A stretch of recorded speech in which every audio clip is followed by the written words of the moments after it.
Bien, para finalizar esta serie de videos sobre las técnicas de investigación social, vamos con las técnicas de la observación.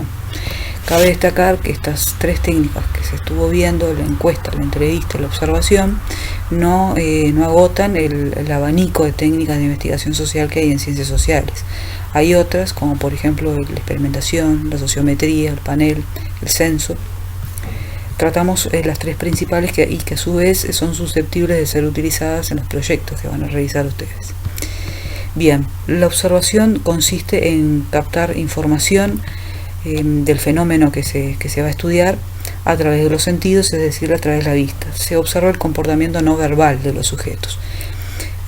Usualmente sirve para eso, ¿no? Justamente para relevar a veces información entre o para complementar datos de una encuesta o complementar datos de una entrevista, para ver si hay o no incongruencias entre lo que los sujetos dicen que hacen y lo que los sujetos realmente hacen. La observación también tiene un instrumento, así como en la encuesta. El instrumento es el cuestionario, la entrevista, el instrumento es la pauta de entrevista. En el caso de la observación, el instrumento es la pauta de observación. ¿Qué cosas se observan? Por ejemplo, para dar idea de lo que sería una pauta de observación. Se pueden observar de un lugar el contexto físico, por ejemplo, la estructura del lugar, observar si hay o no insumos para hacer determinada cosa, por ejemplo, las condiciones edilicias de un lugar. Entonces ahí la pauta de observación sería todos los ítems de un lugar, por ejemplo, condiciones edilicias, accesibilidad, los materiales que está hecho, el espacio para hacer determinada cosa. Entonces si hay o si no hay, si es adecuado, si es inadecuado, iría como un tic, por ejemplo, en cada uno de esos tópicos o elementos. ¿Qué otras cosas se pueden observar? Bueno, el contexto social, por ejemplo, las características de los sujetos de un determinado grupo, las interacciones entre los sujetos de un determinado grupo, por ejemplo, tal como se nombró en la clase. Generalmente se utiliza la técnica de la observación cuando no se puede utilizar otras, o también se utiliza como forma complementaria, tal como se nombró acá, ¿no? Complementaria en una encuesta o una entrevista. Si se quiere, por ejemplo, conocer las interacciones de un grupo de niños, por ejemplo, como los niños son más susceptibles a las preguntas que realizan los adultos, de ahí que si se quiere conocer eso sería más adecuado la observación, ver cómo interactúan entre ellos en vez de ir a encuestarlos o entrevistarlos, por ejemplo. Cosa que llegaría a resultados que no serían fidedignos. Un ejemplo de una investigación, una investigación que usó, o un informe, mejor dicho, en vez de una investigación, que usó la técnica de la encuesta, entre otras, fue el informe final del censo y conteo de personas en situación de calle el año 2011. No usó exclusivamente la observación, utilizó también la técnica de la encuesta, ¿no? Pero una de ellas fue la observación. Acá esto lo estamos viendo para esto que aparecía, ¿no? Acá, ¿no? El que se observa de algo. Bien, acá en este caso, nombra que el relevamiento de personas en situación de calle presenta dificultades importantes que derivan de las características específicas de esta población. La movilidad geográfica, cambian continuamente de lugar, la ubicación en lugares poco accesibles para los censistas, dificultades para la delimitación de la población objetivo, entre otras. O sea, quiénes serían y quiénes no serían población de calle. Por esta razón se hizo, en este estudio se utilizaron básicamente dos técnicas. La encuesta, por acá se nombra. Se diseñaron dos técnicas de recolección de información, una orientada al censo de las personas en situación de refugios nocturnos. Ahí va, se hizo un censo y no una encuesta, pero acá en este caso la utilización de un cuestionario. Y la otra, el conteo de personas que pernoctan en la calle mediante la inspección visual, o sea, la observación.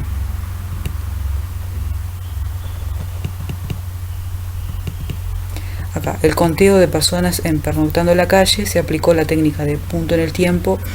Acá se refiere a que se tomó información sobre, como si fuera una fotografía de ese momento en el tiempo, ¿no? Si la persona cambiaba o no del lugar donde estaba pernoctando, eso no se tuvo en cuenta, porque daría lugar a registros dobles o triples, ¿no? Entonces acá en este caso dice que se hizo, ¿no? Consiste en el conteo de personas en la calle y el registro de las principales características mediante la inspección visual en porciones territoriales exactas en un momento determinado, por eso punto en el tiempo.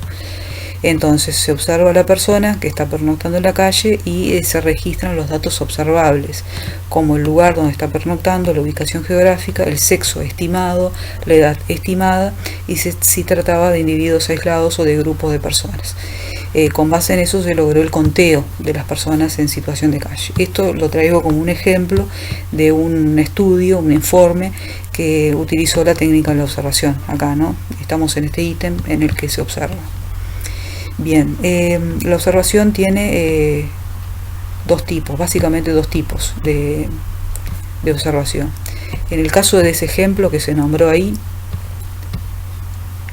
la persona que realiza el conteo de los sujetos que están en situación de calle, por ejemplo, se pone como un observador externo a ese fenómeno.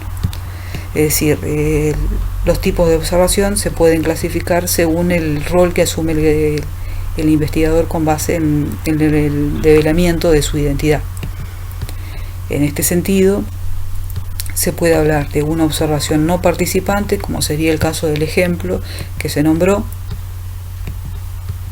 donde el investigador se presenta como un observador externo al fenómeno de estudio. Ni siquiera habla con las personas que están pernoctando en la calle, simplemente las mira y bueno, ve qué sexo estimado tiene, qué edad estimada tiene, la cantidad, qué lugar, en qué lugar está pernoctando, en fin, se presenta como un observador externo, no se involucra con el objeto de estudio. En este caso no se da para el caso del informe, pero puede darse en otras situaciones, ¿no? Como es un observador externo, las personas que están siendo observadas saben de la presencia de ese investigador. Y la idea de utilizar la observación y no otras técnicas es que el investigador está adentrándose en el medio en el cual sucede un determinado fenómeno. Están viendo un determinado fenómeno no por lo que los entrevistados digan sobre ese fenómeno, sino que lo está viendo en vivo y en directo, digamos. El otro tipo de observación es la observación participante. Al contrario de la no participante, el investigador se involucra con el objeto de estudio, se adentra en el grupo en el cual va a estudiar por un periodo relativamente largo. Usualmente vemos este tipo de investigaciones, por ejemplo, en algo relacionado con la antropología, por ejemplo, ¿no? Como el investigador pasa a ser uno más de ese grupo que está estudiando, el resto del grupo puede no saber de la presencia de un investigador entre ellos, o puede llegar un momento que ya se acostumbre de la presencia del investigador y ya empiece a actuar naturalmente. Mediante esta técnica se busca descubrir acciones de grupos de difícil acceso, como por ejemplo grupos étnicos, sectas religiosas, asociaciones secretas, como por ejemplo marginales o delictivas, en fin. Entonces, para cerrar, vimos la técnica de la observación, mediante la cual se releva información del fenómeno de estudio, información no verbal, principalmente mediante el comportamiento observable de los sujetos. También tiene un instrumento que es la pauta de observación. Se observa elementos que están presentes en esa pauta de observación. Por ejemplo, se ponen los ítems que se va a observar y bueno, se pone un tic si ese ítem está presente, sí o no y en qué medida, por ejemplo, ¿no? Entonces en ese instrumento el investigador va anotando los instrumentos relativos, las informaciones relativas a ese ítem, esa cosa que quiere observar del objeto de estudio, como por ejemplo acá en el caso de las personas en situación de calle, ¿no? Sexo estimado, femenino, masculino, por ejemplo. Ubicación geográfica, por ejemplo, puede tener una lista de barrios y bueno, ahí poner un tic en los barrios donde está esa persona, por ejemplo. Bueno, y tenemos dos grandes tipos de observación según el grado con el cual el investigador se involucre con el objeto de estudio y devele o no su identidad. Puede ser una observación no participante, en el cual se presenta como un observador externo al objeto de estudio o al fenómeno de estudio, o la observación participante, en el cual se adentra al fenómeno que va a estudiar.